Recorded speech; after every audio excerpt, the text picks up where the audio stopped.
একাদশীর দিন গলা পর্যন্ত মুখের রুচিরও একটু পরিবর্তন হইল। খেয়ে দেয়ে উপবাস হয় না।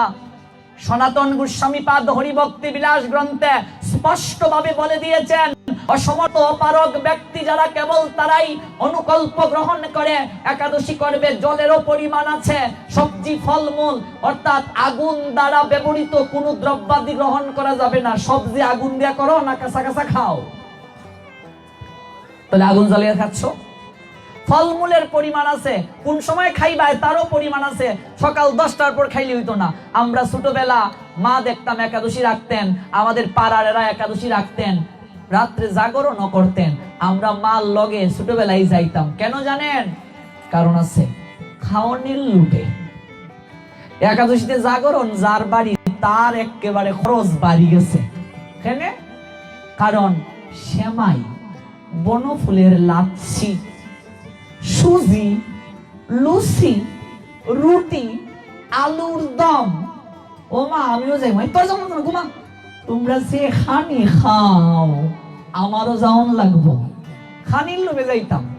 এখানেই শেষ নয়, জাগরণ কেমনে জানেন? এসো নদিয়া বিনোদ, এসো গৌরা চাঁদ, এসো চিমায়ের দুলালিয়া, আসর সর গাইয়া গৌর নিতাই যত আছে পঞ্চতত্ত্ব হগল রে আনিলাইছে আসর গাইয়া। তারপর হে রে শেফালি, গলার বা একটু দাঁড়াইতাম, একটু দে, মানে বুঝছো, চা দেও। তারপর ফান, তারপর তখন একটা জর্দা আসলো, আমার এখনো মনে আছে, স্বপ্নফুরি জর্দা এখনো আছে। তার মানে ওগুলি খায় যারা হইতাছে স্বপ্নফুরি। এখানেই শেষ নয়, গুল, খয়ার, ওরে বাপরে বাপরে বাপ, হয় না রতন নাইলে দুলাল দে, এটা খরা নাইলে জমে না।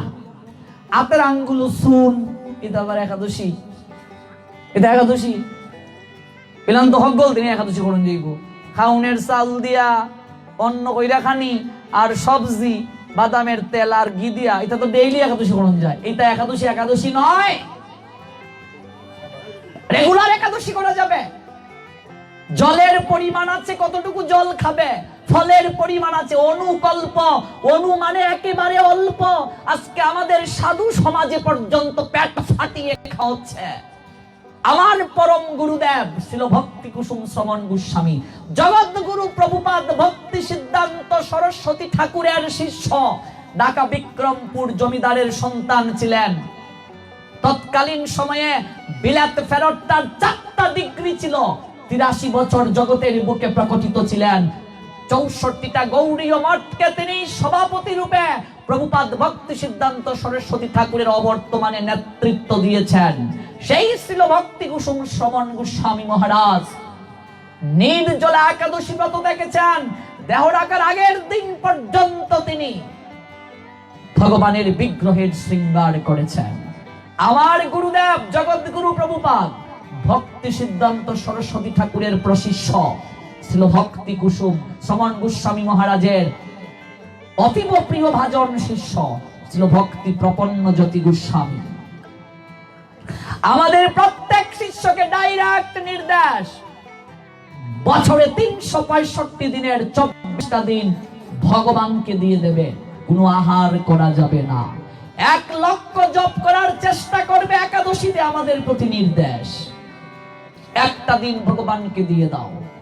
এখনো গুরুদেবের বাক্য যথাযথভাবে পালন করতে পারি না, চেষ্টা করছি। চেষ্টার কোনো বিকল্প নেই, অভ্যাসের কোনো বিকল্প নেই। খেয়ে দিয়ে উপবাস হয় না। আয়ারল্যান্ড দেশে যদি যাও, সেই জায়গার প্রধান খাদ্য আলু। আয়ারল্যান্ডের হিন্দুরা যদি একাদশীর দিন আলু বাদ দিয়ে ভাত খায়, ওদের একাদশী হবে? মেক্সিকো দেশে যদি যাও, মেক্সিকোর প্রধান খাদ্য ভুট্টা। মেক্সিকোর হিন্দুরা যদি একাদশীর দিন ভুট্টা বাদ দিয়ে ভাত খায়, তাদের একাদশী হবে? বৃন্দাবনে যারা গিয়েছো দেখবে ব্রজবাসীদের প্রধান খাদ্য রুটি, সবজি। রাজস্থান প্রদেশে যদি যাও, ওদের প্রধান খাদ্য রুটি। বৃন্দাবনের হিন্দুরা যদি একাদশীর দিন রুটি বাদ দিয়ে ভাত খায়, ওদের কি একাদশী হবে? আমরা অনেকেই রুটি খাইয়া একাদশী করি। যারা রুটি খাইয়া একাদশী করেন তাদের একটা একাদশীও হয় নাই। অনেকের উপরে ঠাডা ফুরি গেছে। তার মানে রুটি দোষীর দলে আছে কিছু জন, বুঝলাইছি, ঠাডা ফুরি গেছে।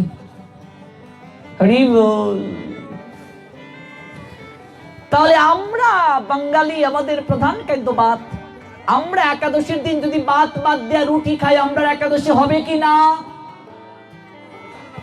কয় না কেন? হবে না। আপনারা কইলে তো আমি একটু জোর পাই, মা হগলে হইলে আমি তো একটু জোর পাই। শীতের মাঝে আপনারা কইন না একাদশীর দিন রুটি খাইলে একাদশী হবে কি না? আওয়াজ করেন, হবে কি না? আপনারা কইলে আমিও তো একটু জোর পাই। আমি খালি চিল্লাইতাম, আপনারা খালি বয়ে থাকতাম। 2 ঘন্টার উপরে চিল্লাইতেছি, কিছু হয় না। তো আমরা বাঙালি, আমাদের প্রধান খাদ্য ভাত। আমরা যদি একাদশীর দিন ভাত দিয়ে রুটি খাই, আমরা একাদশী হবে? হবে না। ভাত খাওয়া যে কথা, একাদশীতে রুটি খাওয়া একই কথা। রুটিকে যারা একাদশী করেছেন, এতদিন একটা একাদশীও হয় নাই, কষ্ট পেলেও কিছু করার নাই। তবে দুঃখ পাওয়ার কিছু নাই মা, একটা একাদশীও যদি শাস্ত্রের নিয়মে পালন করো, ভগবান বলছেন সেই ব্যক্তিকে আর কখনো সংসারে ফিরে আসতে হবে না। একটা একাদশীও যদি শাস্ত্রের নিয়মে পালন করো। আর আগামীকাল এতটা গুরুত্বপূর্ণ একাদশী, আগামীকাল একাদশীতেই ভগবান গীতার জ্ঞান দান করেছিলেন অর্জুনকে। কাজেই আগামীকাল যদি ভগবানের বিশেষ কৃপা পেতে চাও, অবশ্যই 18 অধ্যায় গীতা পাঠ করবে। সংস্কৃত না পড়ো, বাংলা পড়ো। গীতার জন্মবার আগামীকাল, জন্ম তিথি, আবির্ভাব তিথি আগামীকাল, মুখ্যদা একাদশী তিথিতে। এতদিন যারা রুটিকে একাদশী করেছো, একটা একাদশী হয় নাই, আগামী একাদশী অর্থাৎ আগামীকালেই চেষ্টা করো রুটিটা বাদ দেওয়ার। যারা শুরু করো নাই একাদশী, আগামীকাল থেকেই শুরু করো, কারণ সব পাপের একটা ক্ষমা আছে। একাদশী তিথিতে পাপ করলে পাপের ক্ষমা নাই। যে কোনো একাদশী থেকে একাদশী শুরু করা যায়। আমাদের সমাজে একটা কুসংস্কার আছে, অনেকে হয় বিম একাদশী থেকে লোন লাগে, আছে কি নাই কুসংস্কার? রে আমরা তো এই ভীম একাদশীতে করছি না রে, ইচ্ছা আছে আগামী দিন থেকে লইমু। ভীম একাদশীতে শুরু করতে হয় এমন কোনো কথা নাই, যে কোনো একাদশী থেকেই শুরু করন যায়। আগের দিন যারা সব সময় মাছ মাংস খাও, একাদশীর আগের দিন সংযম করতে হবে। তুমি যদি সরস্বতী পূজা করো, আগের দিন সংযম করো, কি করো না? কালী পূজা, দুর্গা পূজা চলাকালীন সময় মাছ খাও, কেউ খায়নি? খায় না। এই যে মা দুর্গা পরম বৈষ্ণবী, দুর্গা পূজা চলাকালীন সময়ে আহার বিহারে সংযত থাকতে হবে। আর বিশেষ করে কলিযুগে এই দুর্গা পূজায়, কালী পূজায় কেউ যদি বলি প্রদান করে, তাদের মতো অপরাধী আর কেউ নাই। আপনাদের এখানে হয় বলি? হয়? ও মাই গড, কই কি? তাহলে তো আপনারা এই দলের। ভালো করে বুঝুন, ভালো করে বুঝুন। এই কলি যুগে বলি নিষিদ্ধ। কলি যুগে বলি, বলি শব্দটা কি আগে বুঝতে হবে। মানত যারা করে, মানত থেকেই তো বলি আসে। মানত যারা করে তাদের মতো পাপী জগতে কেউ নাই। মানত যারা করে, মানত করে পাপী কিভাবে? মনে করো তুমি গিয়ে ভগবানের মন্দির, এই যে তোমাদের গ্রামে বিষ্ণু মন্দির এখানে আছে, সামনে দুর্গা মন্দির আছে, এখানে শঙ্কর বাড়িটা, গিয়ে বলছো ঠাকুর রে, গোবিন্দ, বিষ্ণু রে, হে গোবিন্দ, আমার ছেলে যদি গোল্ডেন এ প্লাস পায়, তাহলে তোমারে বিশাল করে একটা সাল কলা বুক দিব। গোবিন্দ রে কইছো, ছেলে গোল্ডেন এ প্লাস পাইলে দিবাই, যদি না পায় কেউ দেয়? কথা বলেন। ছেলে গোল্ডেন অ্যাপ্লাসও পাইল না, অনন্ত কোটি বিশ্ব ব্রহ্মাণ্ডের মালিক ভগবানের কপালে সাল খোলাও জুটল না। তার মানে ভগবানকে লোভ দেখিয়েছে, ও কি দেখিয়েছ না? লোভ দেখাইছো। এই জগতের বুকে ভগবানকে দেয়ার তুমি কে? কাপড় জগতে নিয়ে এসেছো, লজ্জা নিবারণের কাপড়টা পর্যন্ত নিয়ে আসো নাই। যা পেয়েছো এই সংসার থেকে পেয়েছো। মরবে যেদিন কাপড়টা রেখে যেতে হবে, কিচ্ছুটি নিয়ে যাবে না। ভগবানের প্রদত্ত জিনিস ভগবানকে দেবে। লোভ দেখাচ্ছ ভগবানকে। দোকানদারি করি আমরা ভগবানের সঙ্গে, ব্যবসা করি ভগবানের সঙ্গে, ভগবানকে লোভ দেখাই। তাই মানসিক যারা করে তারা সবচেয়ে বড় পাপী, মনে রাখবে। পাপী কেমনে? ভগবানকে লোভ দেখাচ্ছে তারা। তোমার ছেলে পরীক্ষায় যাবে, ছেলেটাও তো তোমার না, ভগবানের। ভগবানকে আগেই ঠাকুর তোমার ছেলের পরীক্ষা যেন ভালো হয়, আগেই ভগবানকে একটা বুদ্ধ দাও। 10 টাকা লবণ দাও, 10 টাকাও নাই, গোল্ড পেল না, ভগবানের সালগুলাও জুট না। মেয়ের ঘরে মেয়ে হয়, মা দুর্গাকে গিয়ে মা আমার মেয়ের ঘরে জি আগামী বছর ছেলে হয়, একটা না ডাবল। তোর ফুরির করে ফুয়া হইতো, আরেক নিরীহ প্রাণীর বধ করছিস কেন? কথা বুঝো ভালো করে। দুর্গা জগৎ জননী। জগৎ জননী মানে কি? জগতের মা।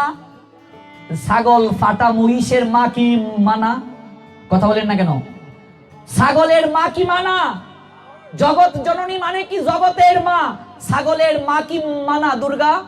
তাহলে ছাগলের মা যদি দুর্গা হয়ে থাকে, তাহলে কোন মা কি চাইবে সন্তানের রক্ত দেখতে, কাটা মুন্ড দেখতে? কোন মা চাইবে? তুমি কি তোমার চাইবে তোমার সন্তানের রক্ত দেখতে? তাহলে তো তুমি মাই নয়, কুমাতা তুমি, কুমা। যে মা সন্তানের রক্ত চায় সে মা। তাই এই মারে ভজার কি প্রয়োজন? ভালো করে বুঝবে কথাগুলো। এই বলি এক সময়ে ছিল, কিন্তু কলিযুগে নাই। কি বলি ছিল?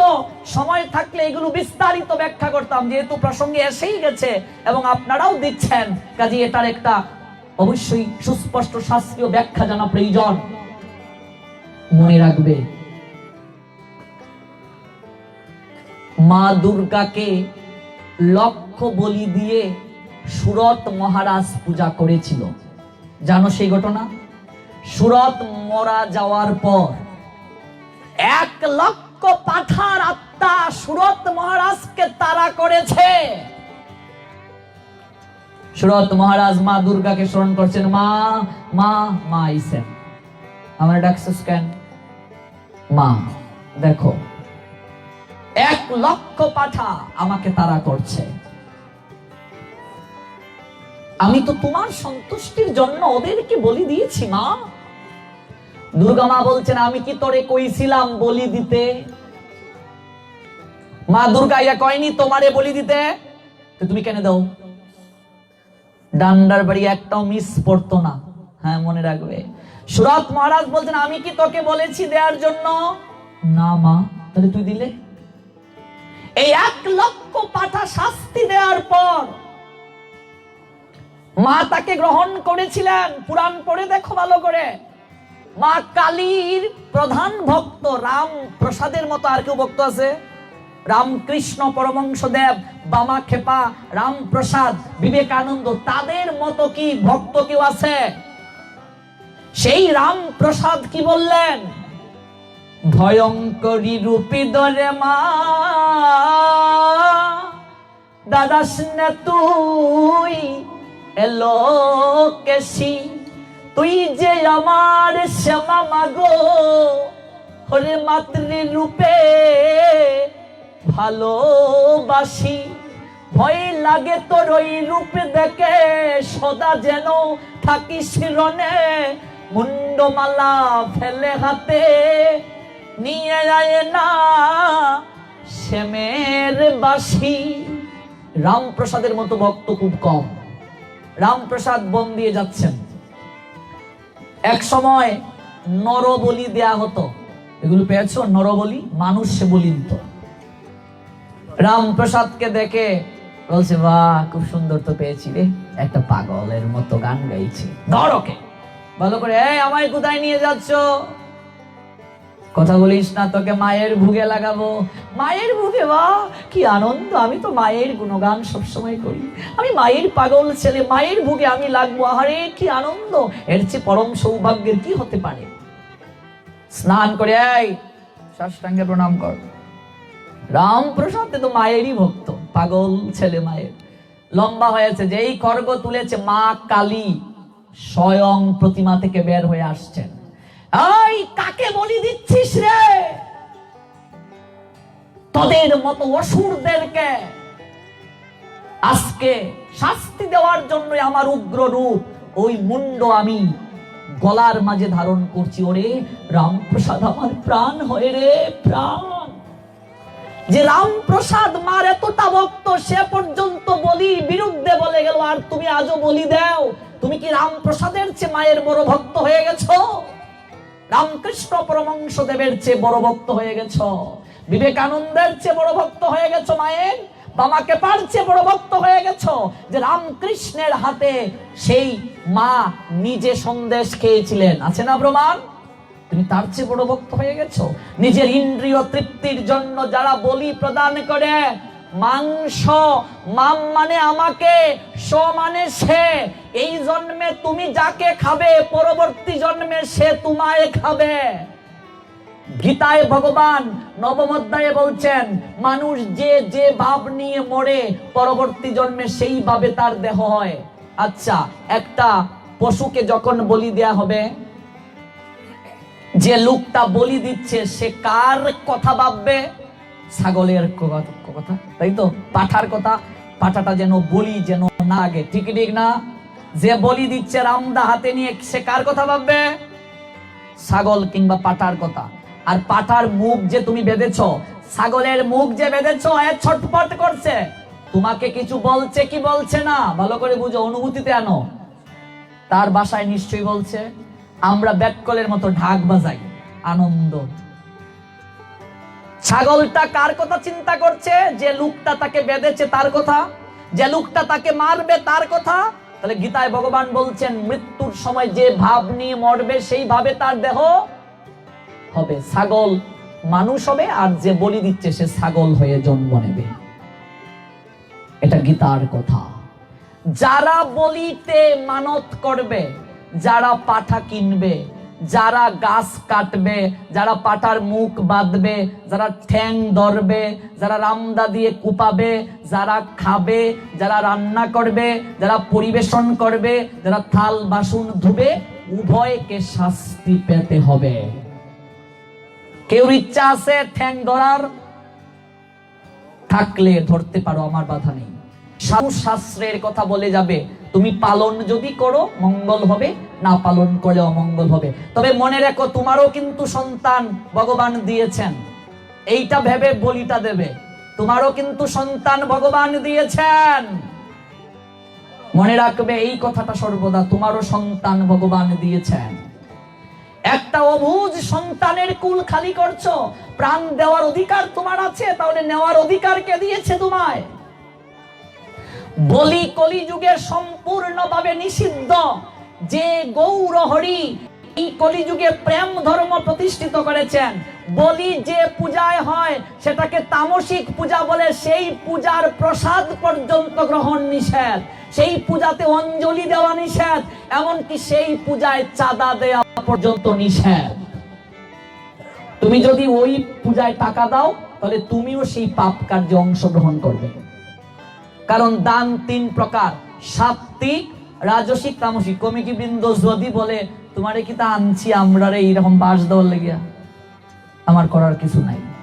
শাস্ত্র সঠিক তত্ত্ব সাধুর বলা কর্তব্য, এটা আমার ব্যবসা নয় আপনি আমাকে আনবেন কি আনবেন না, কিন্তু আমার কর্তব্য শাস্ত্রের সঠিক কথাটা বলে যাওয়া।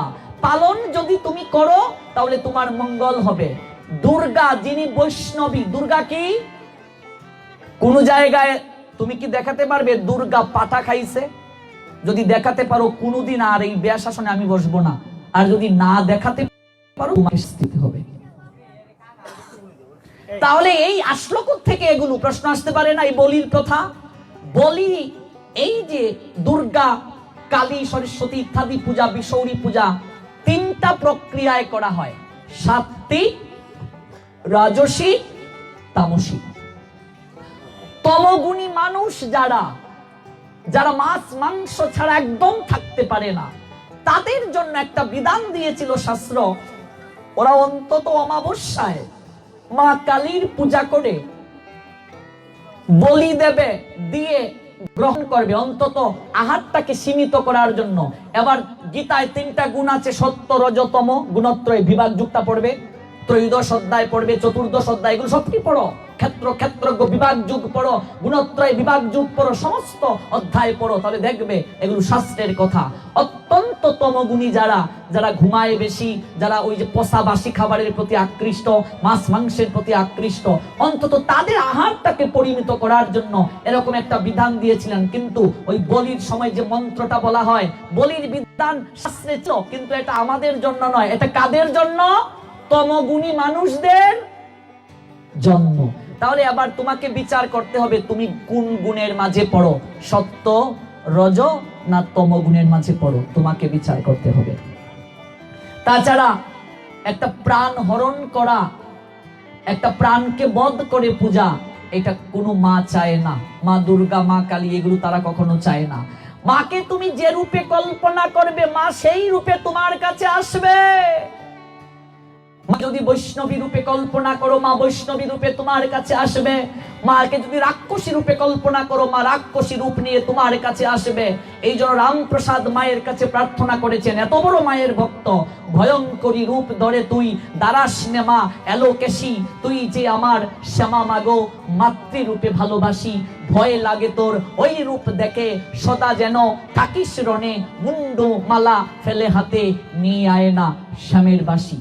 আমি আপনাদের চরণে অনুরোধ করে বলছি, কখনো আপনারা আর বলি দেবেন না। এর মতো পাপ আর হতে পারে না, এর মতো পাপ আর কখনো হতে পারে না। কখনো আর বলি দেবেন না।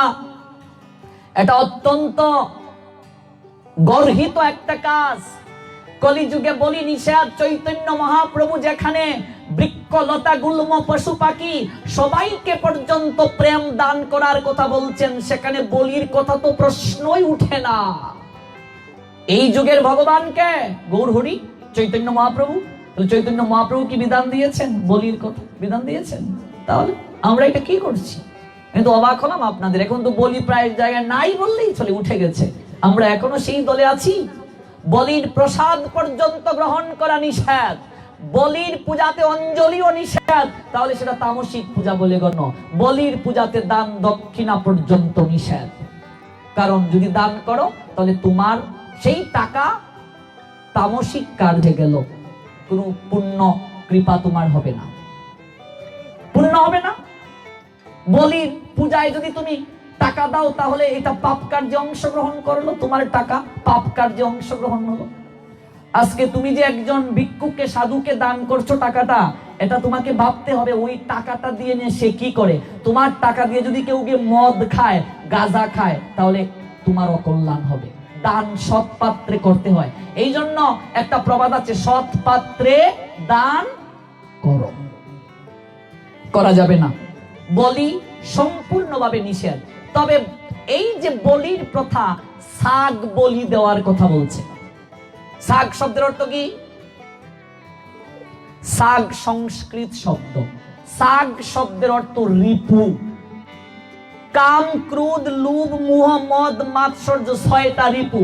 অর্থাৎ মায়ের শরণে কাম, ক্রোধ এগুলো বলি দিতে হয়। রাগও রইল, লোভও রইল, কামও রইল। আর আমরা ব্যাককলের মতো শাক মানে ছাগল, ছাগল রে বলি দেওয়া শুরু করছি।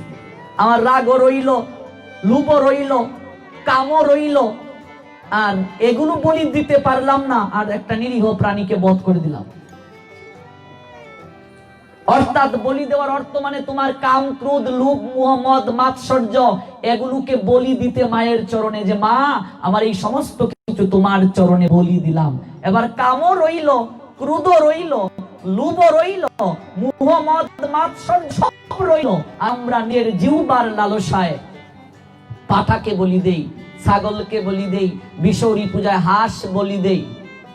সচেতন হও, ধার্মিক হও, ধর্মান্ধ হইও না। ধর্মীয় আচরণ করতে গিয়ে পাপ করিও না।